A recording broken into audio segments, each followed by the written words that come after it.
All right, well, you guys are lucky. You're getting me here at a little bit past my witching hour, so I'm going to do the best I can. This is Jackie from the Studio for Art and Craft in Cobleskill, and it's our weekly dot mandala plate.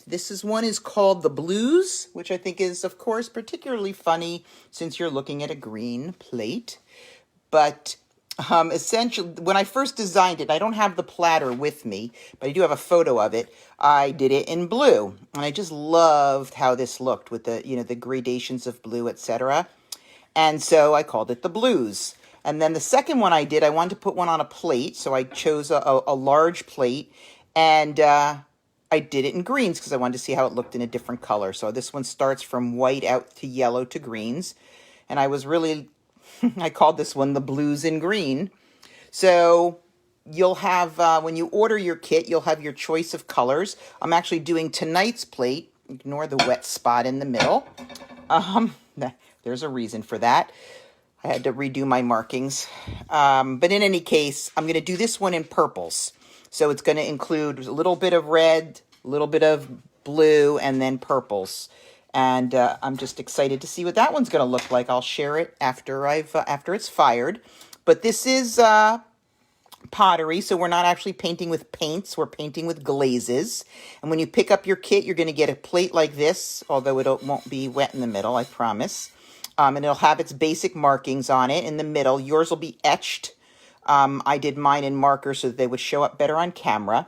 You'll have your set of glazes, so depending on what your colors are, that's what you'll get. There'll be 6 of those.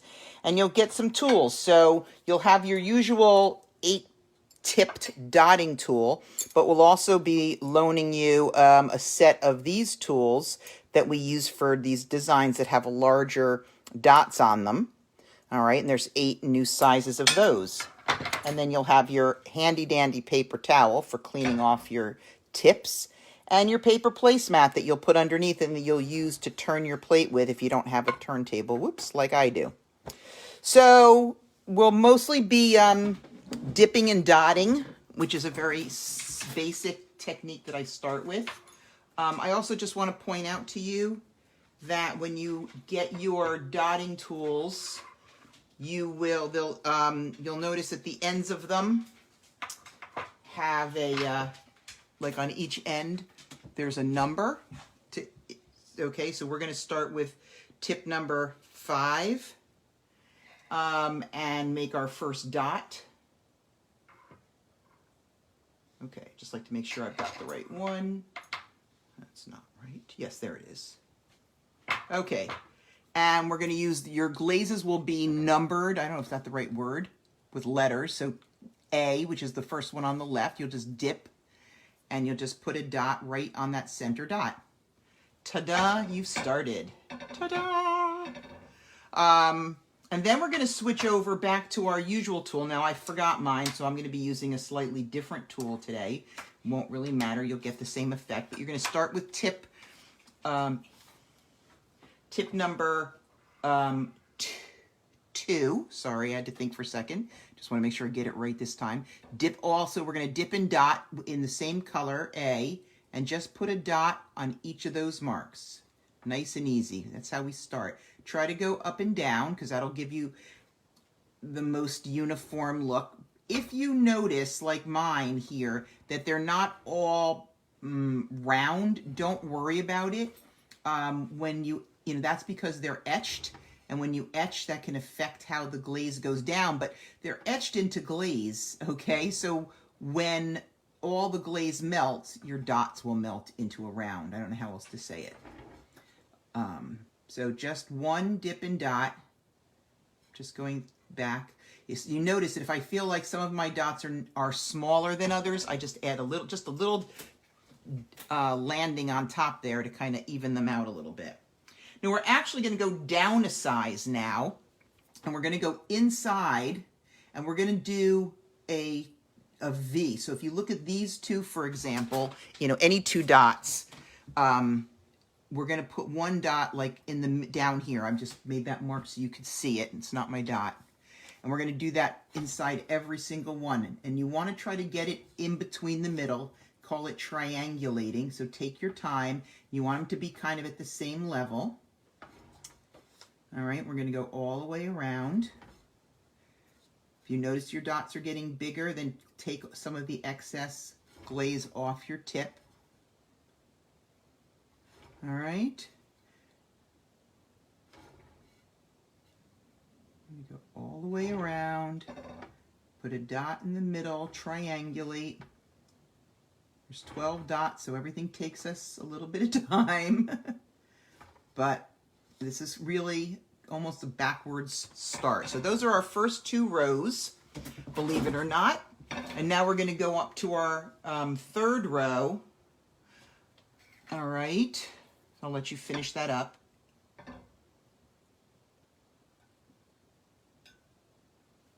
And we're going to go up to dot number, size number 3. We're still going to stick with the white, and we're going to triangulate, except we're going to do it on the outside. So we're going to go out here. And what you want to make sure is, as you're looking at these, see the dot that's all the way in the inside is smallest. This one's number 2, and then this one is larger. We want to make sure that our dots are getting larger as we go outside. I'm going to kind of do a few of these, and then I'm going to point something else out to you. Okay, so the reason I pointed that out is because you have a couple of different ways of influencing the size of your dot. Part is how deeply you dip, and the second is how long you hold it down for. So if your dots are not getting bigger, then just hold it down a little bit longer or dip it a little bit more. I usually suggest you do one or the other to start with. Now, the other thing that's kind of cool that you'll notice, if you want to know where you're putting this triangle, you're really putting it somewhat close in, but not so close that it's going to touch any of the dots that are already there. Really, what I care mostly about is that it's well centered. Okay, and that, once you start, wherever you put your, whatever height you will, that you put your first one is where you'll put your second one, the rest of them. So this design is really good for kind of just getting inside your own head and staying there, which is kind of what I like doing about dot mandala. So the thing I wanted to point out to you is, you may be able to see it even already if you look at the pattern that emerges when you do that triangulating. You kind of get these curves, right? You see dot, dot, dot kind of goes up on a curve, curve, curve, curve, curve. Okay, you get it, curve. So that's important. That's really what we're going for here, okay? So that's what going in the middle will get you, but that's how you're going to figure out where you're, kind of where you're going to go next. And I'm going to show you what I mean. So we just did that with size number 3, and we're of course going to go next to size number 4, because that's how we do it here.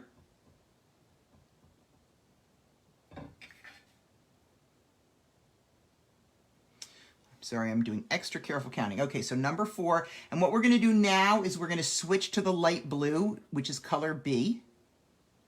All right, and we're going to, again, go right in the middle.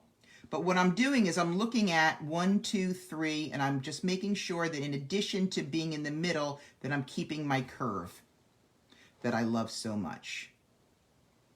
All right, I'm going slowly because I want you guys to see if you can see that curve. Like if you look at what I'm doing, you can see that I'm focused a little bit on that curve.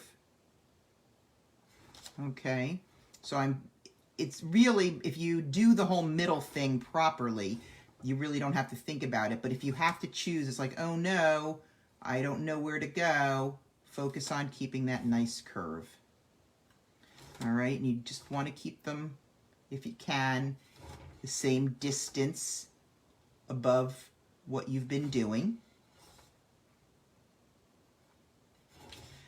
Now, it might be helpful to count. A lot of times you might, whoops, bummer to have lost that.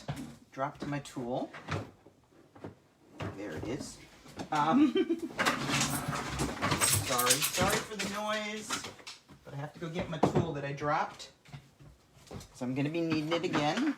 All right, now I really lost it. That was not very effective of me, Alex.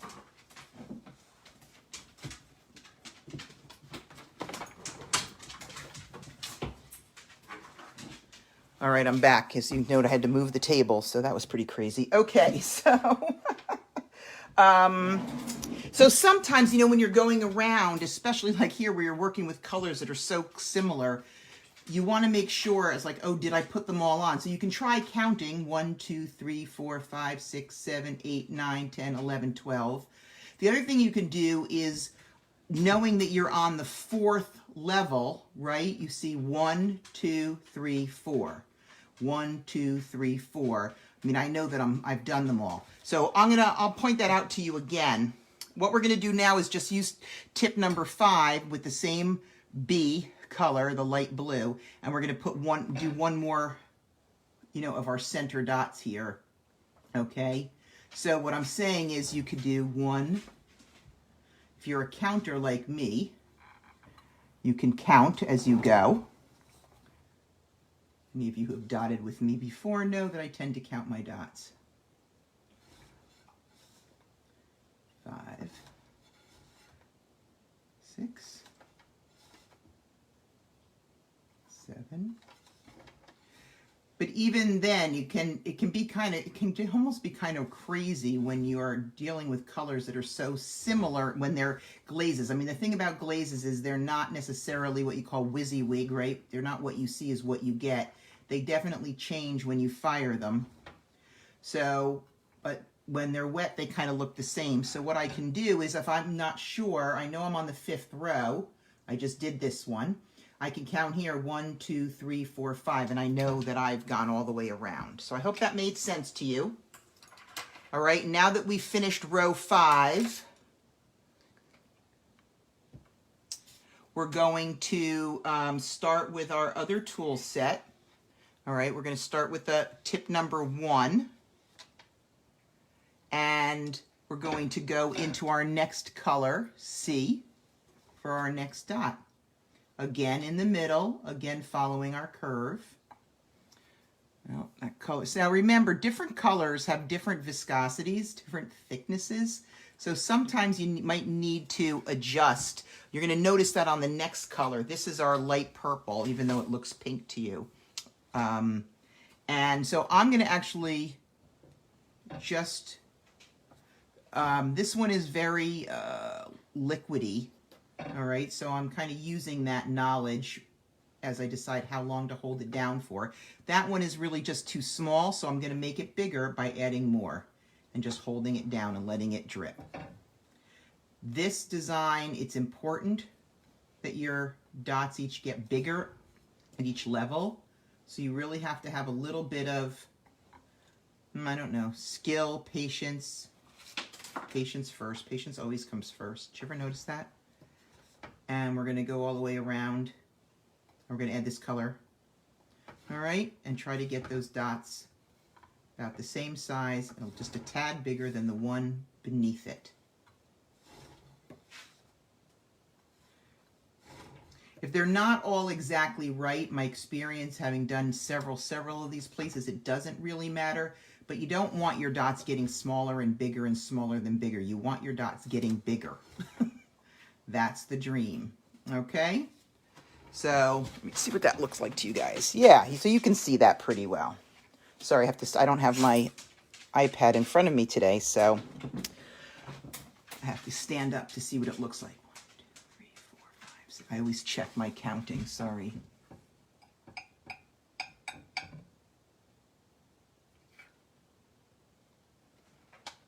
Okay. So we're going to do another row with the 1 tip. So if we did that with tip number 1, then we're going to go to tip number,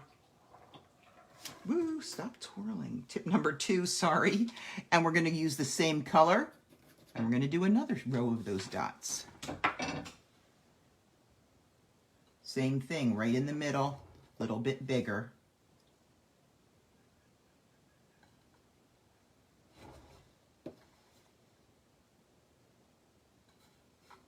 I do pause because I always want to just sort of make sure I've got the dot going where I want because we're of the kind of design that we're making.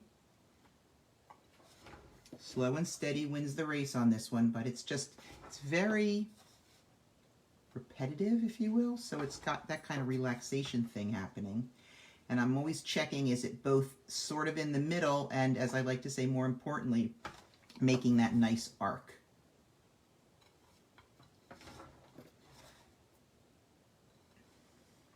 And also going up. You want it to be, make sure that you're higher than the one before. Or the, the one, well, obviously you're higher if you're beneath it, but just keeping the design. So this is where sometimes I can get lost. And I'm going to do a little counting here. So if I just did 1, 2, 3, 4, 5, 6, 7. 1, 2, 3, 4, 5, 6, 7. So I'm good. I'm all the way around. That's why it kind of helps to just count as you go. Which is hard to do when I'm yakking the whole time. Okay. So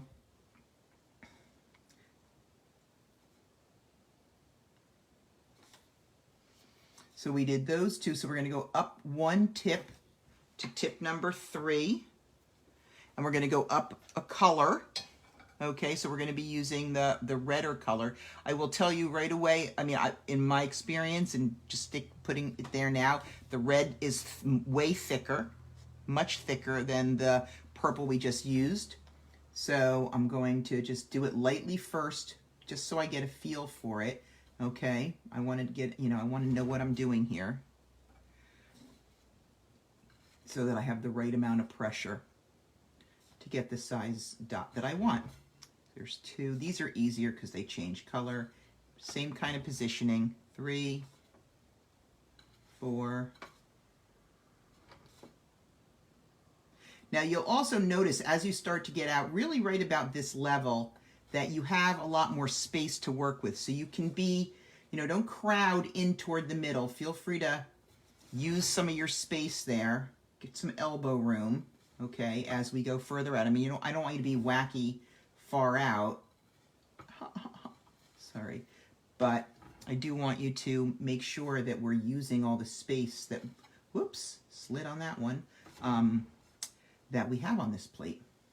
So if I have made, like this one, if I notice at the end that it's a problem that I wasn't really paying attention to what I was doing, it kind of slipped with that one, I'll show you at the end how to clean that up. All right, you don't ever want to clean up wet glaze. You want to just leave it alone and clean it up at the end when it's dried, because dried glaze cleans up so much easier than wet glaze.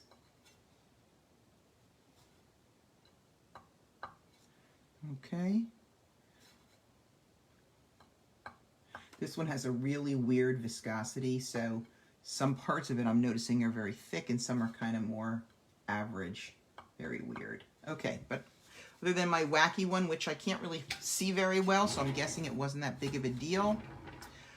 That's good. So one of the things you'll notice also on these tools, tips 1 and 2 are on the same one. Putting that over there. But 3 and 4 are not. I couldn't possibly explain to you how these were put together the way they are.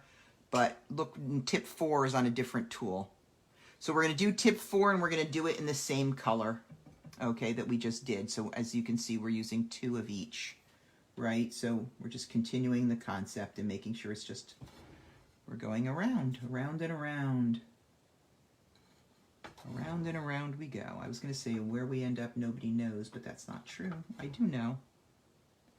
Sometimes if you dip your tip in a lot and you end up with a lot of glaze left on your tip, feel free to clean it off. You know, there's no rule that says you can't clean even in the same color. All right, I'd rather you had a cleaner tip that you have control over than keep using a dirty tip that could end up not giving you the result that you want.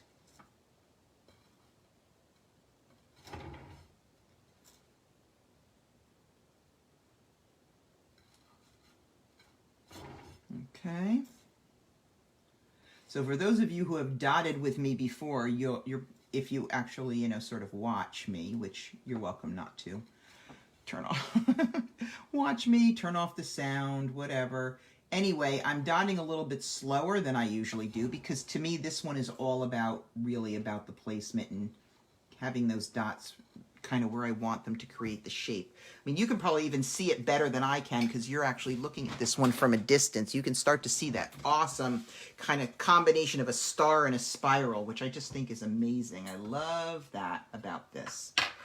Okay, so that was number 4. So now we're going to do tip number 5, and we're going to, I know, no surprises here.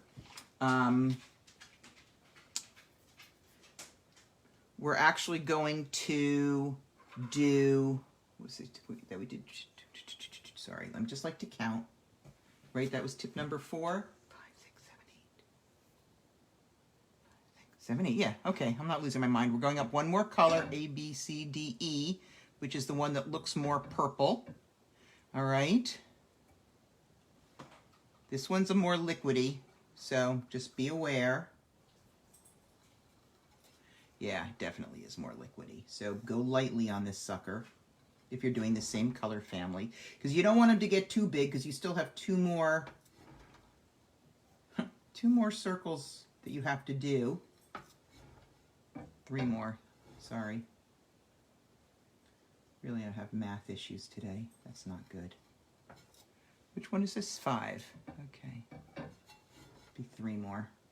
I don't know what I said before.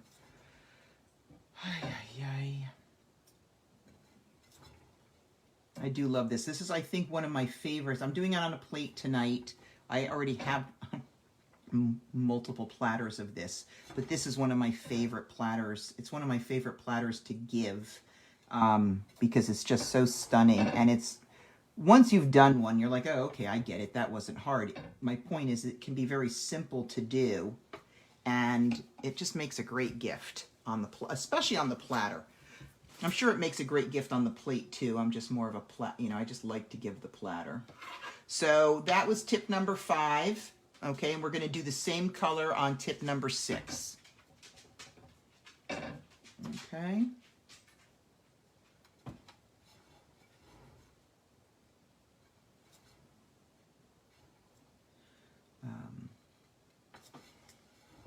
In fact, I am already at work on my holiday gifts. I don't think anybody in my family is watching me, so I can say that to you. So I've been sort of playing around in my head with, I'm doing a lot of stuff from my garden this year. I'm drying a lot of herbs and making some cool mixes and things. And anyway, I wanted to include one of my platters in everybody's baskets. So I think this will definitely be one of those. Okay, so that was number 6. And now we're going to hit number 7 in our last color, which is also a purple, even though it looks pink. And I tell you that just because it can affect its, how heavily it goes down, right? Just kind of get used to it.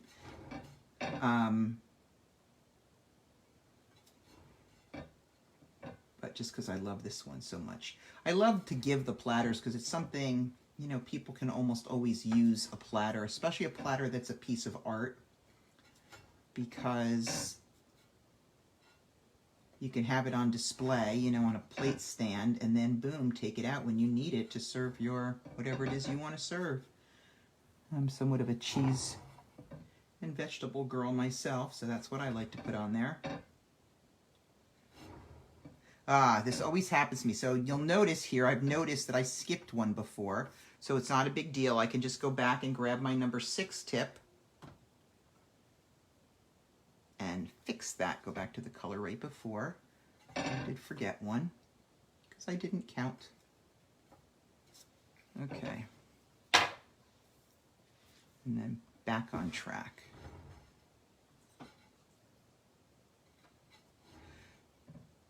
It's not at all unusual for that to happen, so I don't want you to freak yourself out if you do that. Okay. And then the last one is our giant tip. Tip number 8, same color. Barely fits in our little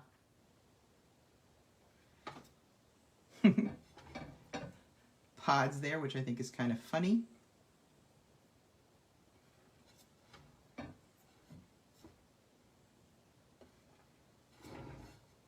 plate is just beginning, it depends, again, it depends on where, how tight or loose you've made yours.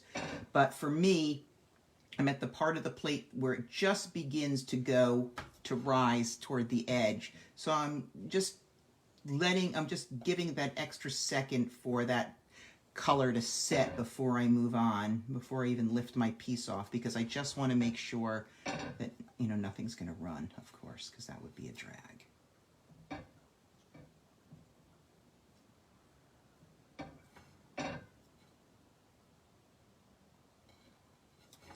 Okay.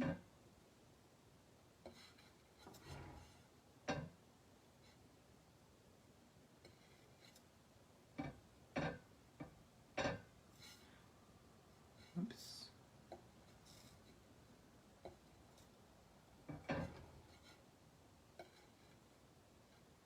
Okay, well, that should be it for me for that part of the design. All right. So now what I could do is just add a little bit of a pizzazz at the end. All right, now I'm going to start on the second row. I don't know, the one that's close. So the last two that I did, the 8 and the 7, if you will, both in that last purple. I'm actually going to start by putting a ring of small circles around here. I'm going to show you how I do that.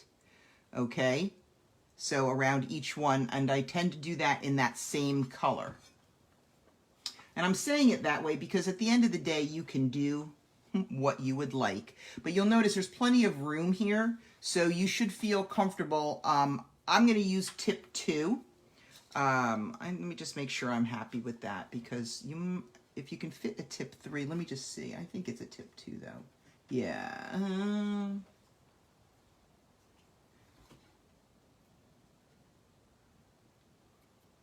So what I'm doing is I make my big one at the bottom, and then I come up one side, and it's just, this is more of a dip dot. I would use a tip 3 so that you get enough paint to go. And then I dip again, and then I might go to a tip 2 on the second side, because I want this dot to be the same size as this dot, not this one. And then I'm going to come around over here so that the dots are bigger on the bottom and get smaller around the side. So tip 3 on one side, and then tip 2 on the other side. All right, and do that all the way around, but just, pay mind so that you make sure you're on the more inner dot. I don't know what else to call it. Not the final dot. Tip 7, right? Not these high ones, but the next down lower ones.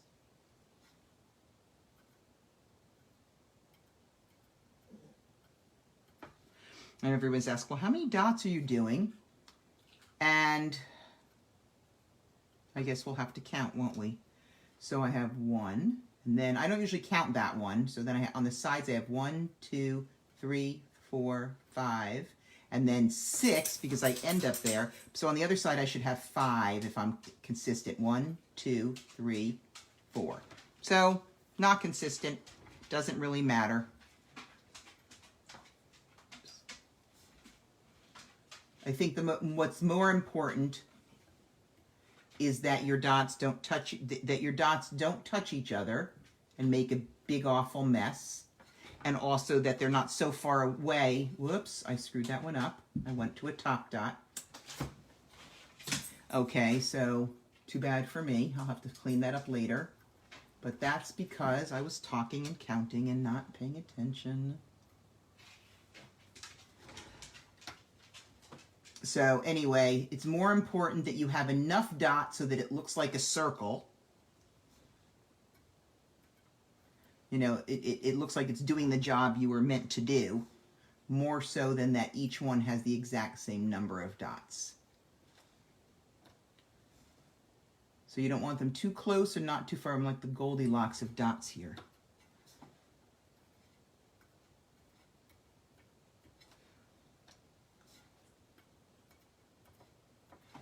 Okay, And so you've got a total of 12 of these to do.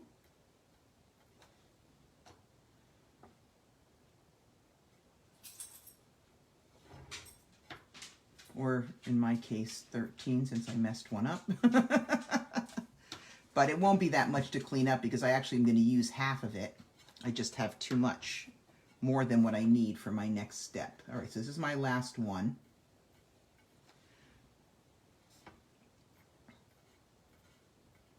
Okay.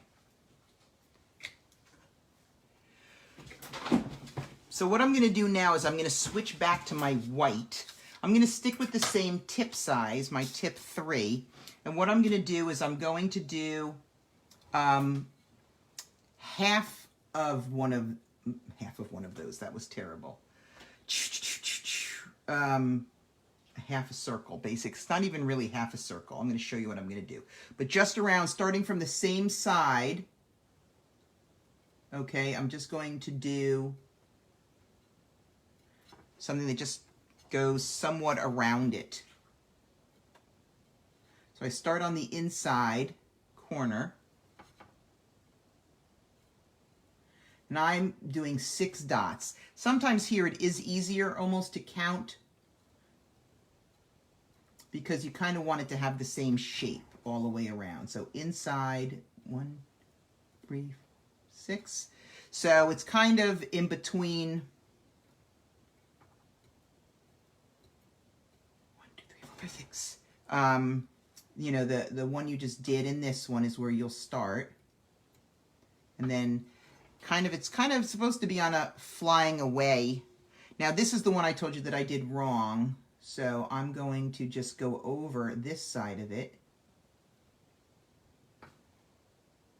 with the white. And then later on I'll go back and clean that side up. Just erase it.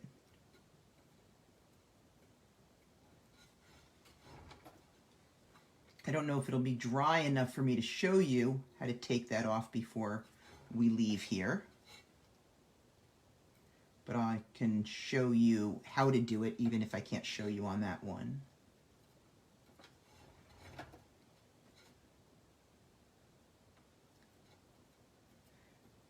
What you might notice when you're doing this is that maybe this is when you notice that you have more space between some than others. It really doesn't matter. I can tell you that I've always had a different amount of space, and it doesn't really make a difference.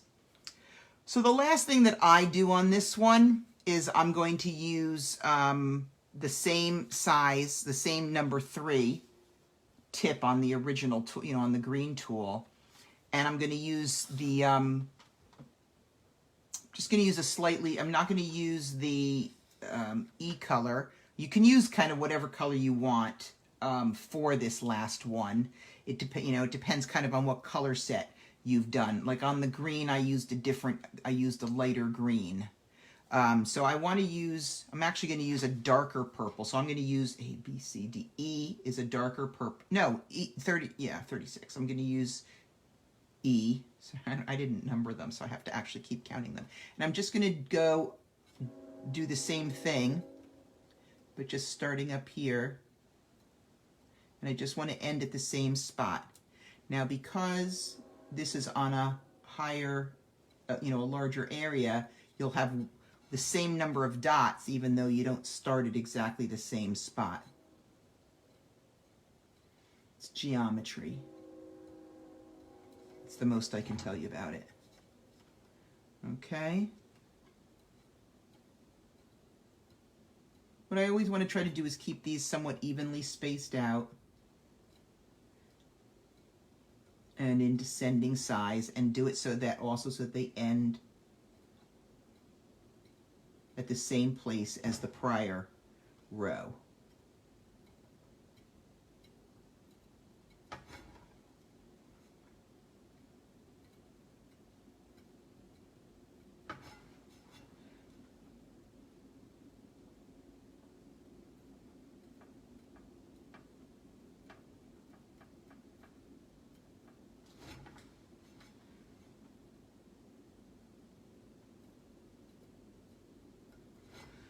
Okay, we're just about there.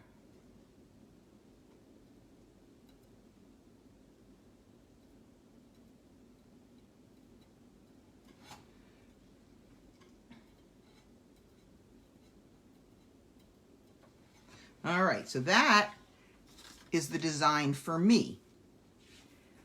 So let me see if I can show you.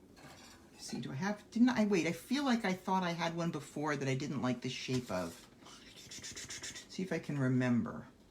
So that's always the, oh, here it is, maybe, the problem. So, and the outside is dry enough that I can show you. I really don't want you to try to clean anything up until it's perfectly dry.